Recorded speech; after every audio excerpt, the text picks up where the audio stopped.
Saudi আরব থেকেই গড়ে তুলেছেন অপরাধ চক্র। কখনো অপহরণ, কখনো হানি ট্র্যাপ, আবার কখনো বা ভুয়া মিথ্যে মামলা দিয়ে সাজানো হচ্ছে। মূলত সফল ব্যবসায়ীদের টার্গেট করে চক্র গড়ে তুলেছেন বাংলাদেশি প্রবাসীরাই। ফলে ক্ষুণ্ণ হচ্ছে দেশের সুনাম। আর এই সৌদির মাটি থেকেই নিয়ন্ত্রণ হচ্ছে এসব অপরাধ চক্র। এ নিয়েই তালাশের এবারের অনুসন্ধান মরুর মাফিয়া।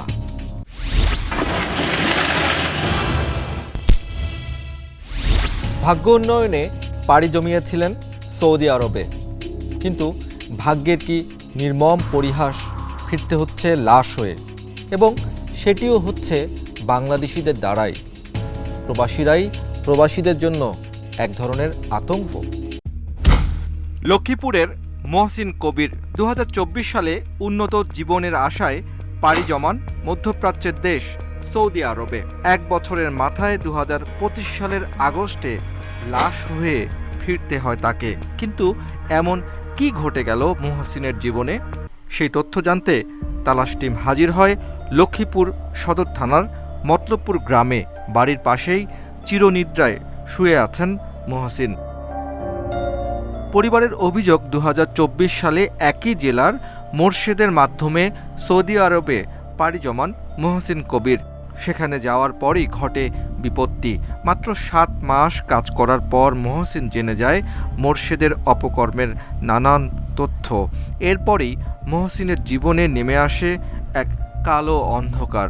উনি ওনাকে বারবার মানা করে যে আপনি এগুলো করেন, এগুলো ভালো না, আর আমার এখান থেকে যাইতে দেন, আমি অন্য কোনো জায়গায় আমি কাজ করি, আমি চলবো।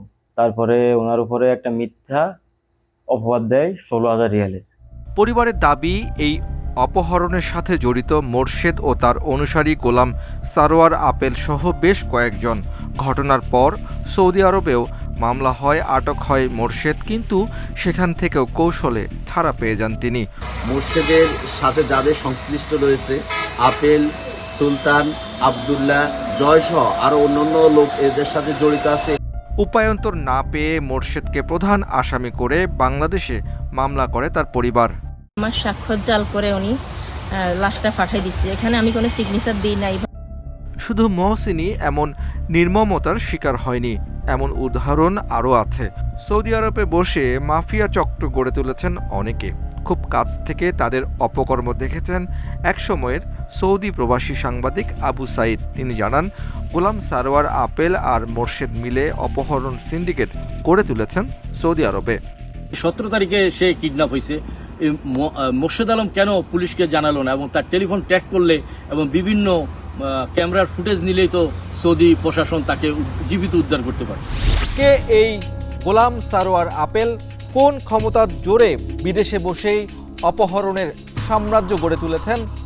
আর কিভাবেই বা মানুষদের জিম্মি করে লাখ লাখ টাকা কামিয়েছেন? চলুন এই গোলাম সারোয়ার আপেল সম্পর্কে জেনে আসি। গোলাম সারোয়ার আপেল গ্রামের বাড়ি কুমিল্লার 14 গ্রামে। কয়েক দশক আগে সৌদি আরবে পাড়ি জমান। সেখানে গিয়ে শুরু করেন ট্রাভেল ব্যবসা। সে সময় ব্যবসার নামে শুরু করে প্রতারণা, কিন্তু সেখানেই থেমে থাকেননি তিনি। এরপর জড়িয়ে পড়েন দেহ ব্যবসা, মামলা, বাণিজ্য ও অপহরণের মতো ভয়ঙ্কর অপরাধে। সৌদি আরবের বাংলাদেশি অ্যাম্বাসিতেও তার বিরুদ্ধে রয়েছেন নানা অভিযোগ, কিন্তু দিন শেষে প্রতিকার মেলেনি। বীর দর্পে এখনও সৌদিতেই আছেন আপেল। পরিচয় দেন সৌদি পুলিশের লোক হিসেবে। এটি অপরাধের আরেকটি হাতিয়ার তার। যেমনে হোক এই লোকটা কোথায় থাকে, আমি শুনছি মার্কাবে কোথায় জানি থাকে। এরপরে প্রয়োজনের টিমের সাথে তোমারে আমি দিতেছি, তুমি যা অ্যারেস্ট করে নিয়ে আসো। আপেল ও তার সহযোগীদের অপকর্মের কিছু তথ্য আসে তালাশ টিমের হাতে। এবার সেগুলো যাচাই বাছাই করা দরকার। গেল বছর এপ্রিল মাসের 21 তারিখের ঘটনা। সৌদি আরবের রিয়াদে মালাজ এলাকায় একটি হত্যাকাণ্ডের ঘটনা ঘটে। হত্যাকাণ্ডের শিকার হন এক বাংলাদেশি। সিসিটিভিতে দেখাও যায় হত্যাকারীদের। কিন্তু এই হত্যাকাণ্ডকে পুঁজি করে মামলা বাণিজ্যে নেমে পড়েন আপেল ও তার সহযোগীরা। ভুক্তভোগীদের অভিযোগ, আপেল সৌদি আইন শৃঙ্খলা বাহিনীকে ম্যানেজ করেই করছে এসব। সিগনেচার লাগে 3টা, মানে একটা হইলো কার নিয়াবার যে শেখ হের, আরেকটা হইলো ক্যাপ্টেনের, আরেক টাকা আমার। তাদের একজন বাংলাদেশি ব্যবসায়ী জাকির হোসেন। ওই হত্যা মামলায় ফাঁসানো হয় তার ছেলেকে। সন্তানকে বাঁচাতে আপেলকে টাকাও দিয়েছেন জাকির। আপনি আমার খুশি 5,000 টাকা দিছিলেন, তারপরে আমি ইয়া করছি না, থাক ভাইয়ের মনে তো কষ্ট না হয়, আমি আবার 2,000 টাকা দিছি। তবে খবরদার আল্লাহর রসুলের দোয়াই, আল্লাহর ফুতের কসম, আলহামদুলিল্লাহ এটা করেন আপনার ফোলারে আপনি বাঁচাইতে না, আমি আপনার বারবার বলতেছি। টাকা চাওয়ার পাশাপাশি ভয় ভীতি দেখান আপেল। ফায়ার ফাতাডি নাই সোজা কথা।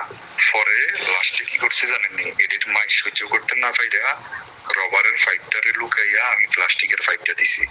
প্রায় বছর ঘনিয়ে এলেও এখনো ছেলেকে মুক্ত করতে পারেনি জাকির। ঘুরছেন দাঁড়ে দাঁড়ে। 4 দিন পরে খবর পাই যে আমার ছেলেরে মিথ্যা মামলার ভিতরে জড়িয়ে ওদেরকে অ্যারেস্ট করা। ফার্স্ট টাইম আসার পরে 10,000 টাকা দিলাম।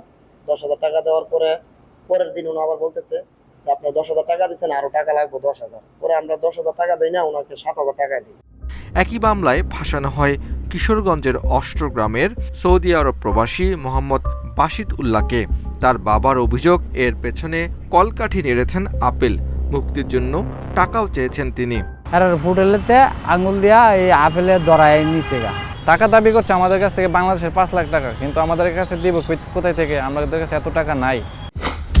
ভুক্তভোগীদের অভিযোগ, আপেল চক্র, ইকরাম ও জুয়েল নামে আরও নিরপরাধ 2জনকে মামলায় ফাঁসানো হয়েছে, যার পরিকল্পনা তারা আগেই করেছিল। আমার একটা মারিয়া জুয়েলারি লাগবে, একটা মারিয়া জুয়েলারি, এগুলো আমার জাতের শত্রু। খালাস ইকরাম জুয়েলারি মামলার আসামি, ইকরাম থেকে মামলার আসামি, তো এটা কোনো সমস্যা নাই। আপেলের মামলা বাণিজ্য থেকে রেহাই পায়নি প্রবাসী সাংবাদিকরাও। সৌরভ হোসেন লিটন বেসরকারি একটি টিভি চ্যানেলের রিয়াদ প্রতিনিধি হিসেবে কাজ করেন তিনি। আপেলের প্রতিহিংসার শিকার হয়ে জেলেও যেতে হয়েছে তাকে। দীর্ঘ 5 মাস সৌদি আদালত তদন্ত সাপেক্ষে আমাকে নির্দোষ প্রমাণিত করে বেকসুর খালাস দিয়েছে।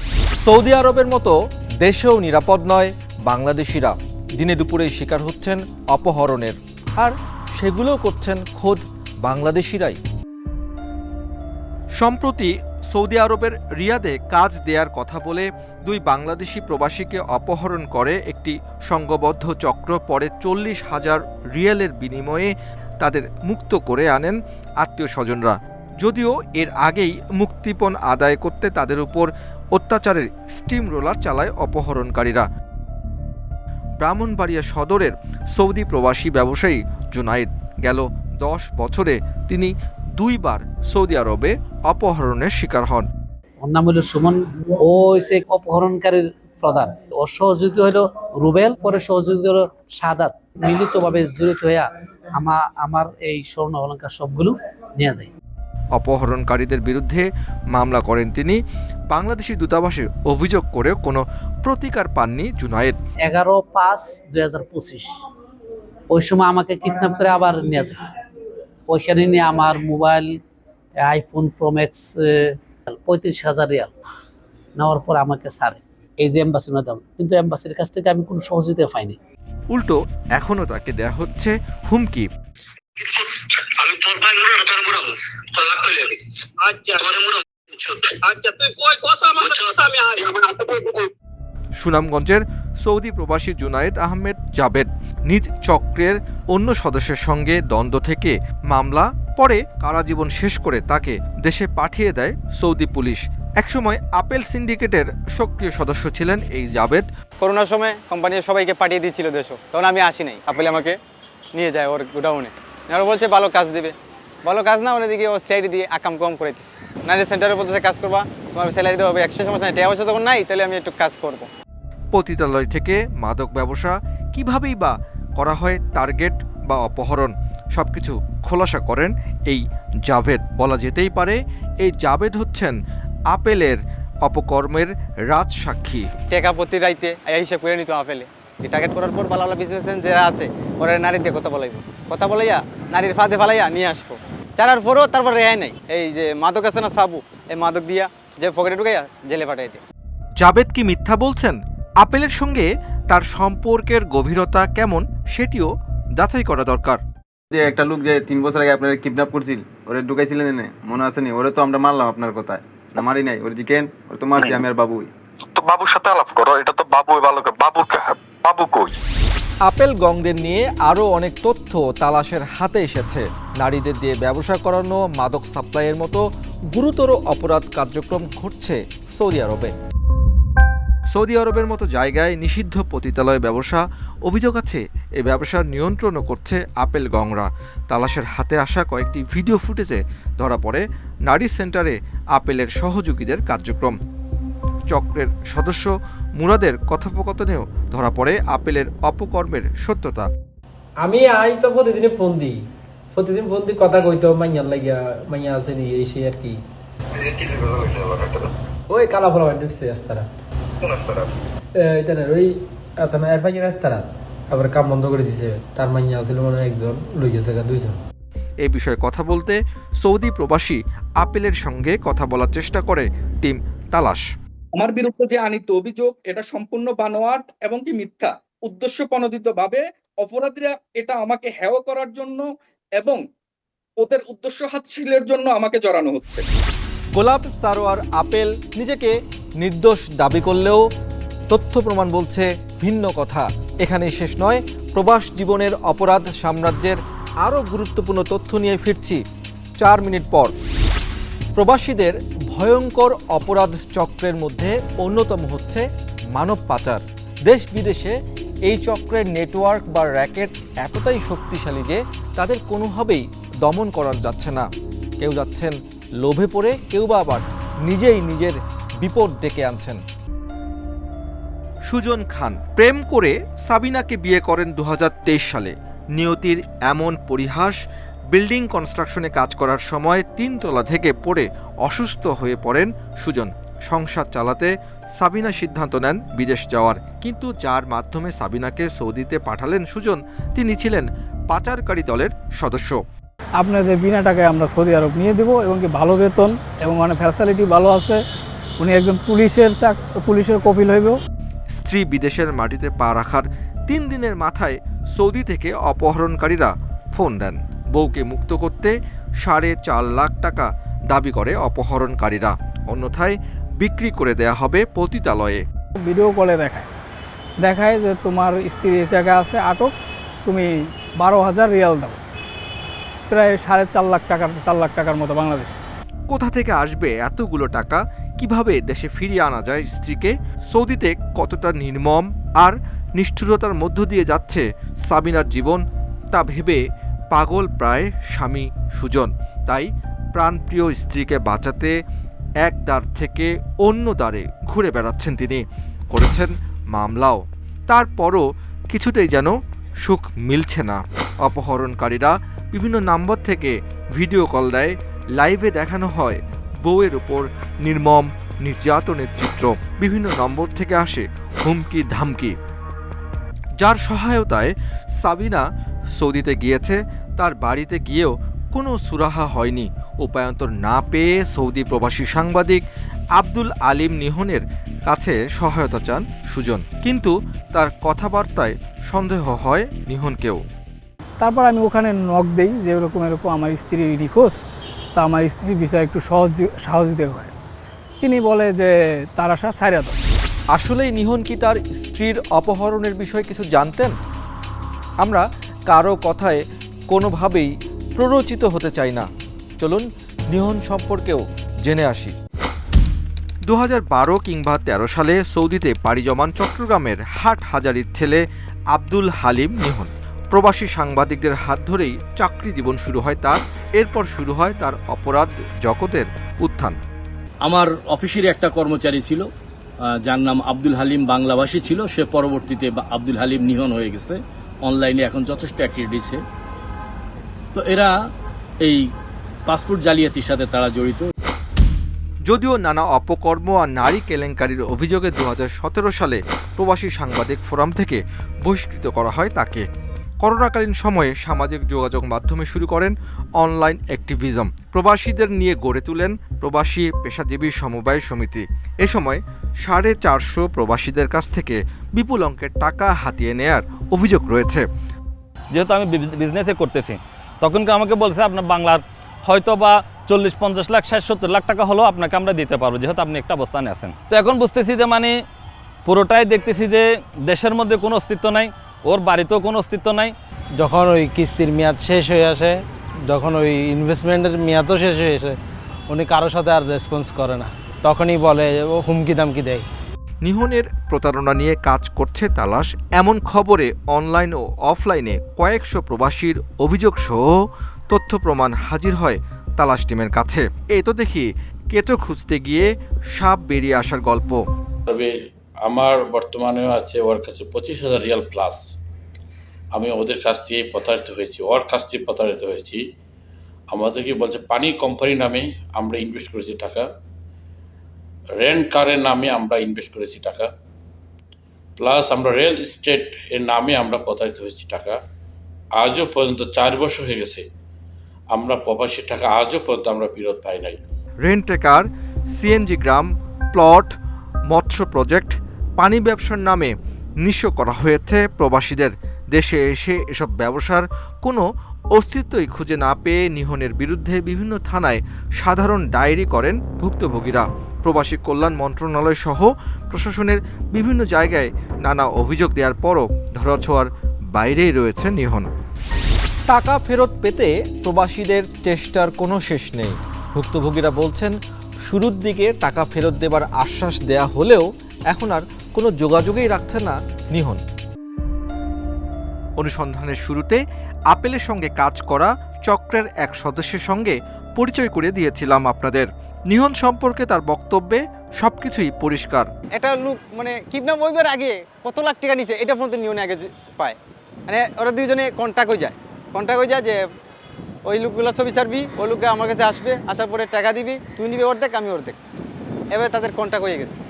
সৌদিতে বিপদগ্রস্ত বাংলাদেশি প্রবাসীরা নিহন ছাড়া অন্য কারো কাছে সাহায্যের জন্য গেলেও তার ক্ষতি করত নিহন। প্রবাসী সাংবাদিক মিনাল মাহমুদ নিহনের ষড়যন্ত্রের কারণে কোটি টাকার ব্যবসা ফেলে তাকে দেশে চলে আসতে হয়েছে। জেসমিন নামে একটি মেয়ে, এটার উপকার করতে গিয়ে যখন আমি এই বিষয়টা নিয়ে দূতাবাসে যাই, তখন সে এই বিষয়টা ঘোলাটে করে ফেলে। বড় একটা অঙ্ক কিন্তু সে দাবি করেছিল। দূতাবাসের কিছু অসাধু কর্মকর্তা এবং আব্দুল হালিম নিহন কিন্তু আমাকে গ্রেপ্তার করায় ওখানে। নিহনের অপরাধ জগৎ এতটাই বিস্তার লাভ করেছে যে সে এখন সাধারণ প্রবাসীদের ধরাছোঁয়ার বাইরে। অনেকে বলছেন সৌদি থেকে বিতাড়িত হয়ে তিনি এখন দুবাইতে ব্যবসা করছেন। চট্টগ্রামের হাটহাজারীতে নিহনের গড়ে তোলা বিলাসবহুল বাড়িতে গিয়েও ফিরে আসতে হচ্ছে ভুক্তভোগীদের। সেখানে থাকে না তার আত্মীয় স্বজন কেউই। যার বিরুদ্ধে এত অভিযোগ, সেই নিহনের সাথেই কথা বলতে চাই আমরা। তারা লিখিতভাবে অনেক জায়গায় লিখেছেন 3 কোটি টাকাও, যদি আদৌ এই 3 কোটি টাকার প্রমাণও তারা দিতে পারবে না। এই 1.5 বছর ধরে যত শত লোকের অপরাধ জগতের চক্রের মুখোশ উন্মোচন করেছি, এর আগে উন্মোচন হয়নি। এই চিহ্নিত অপরাধীদের মুখোশ সামনে চলে আসছে, তখন সেখান থেকে অনেকেই আমাদের বিরুদ্ধে কাজ করবে, আমাদেরকে থামিয়ে দেওয়ার চেষ্টা করবে, এটাই স্বাভাবিক। অপহরণ, চুরি, ডাকাতি বা হত্যাকাণ্ড, কে কাকে কখন বা বিপদে পড়েছেন কেউই জানে না।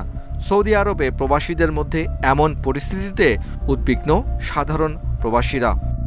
বিশেষজ্ঞরা বলছেন দূতাবাসগুলোকে আরও শক্তিশালী ও জনবল বাড়িয়ে প্রবাসীদের এসব অপরাধ কর্ম নিয়ন্ত্রণে আনা সম্ভব।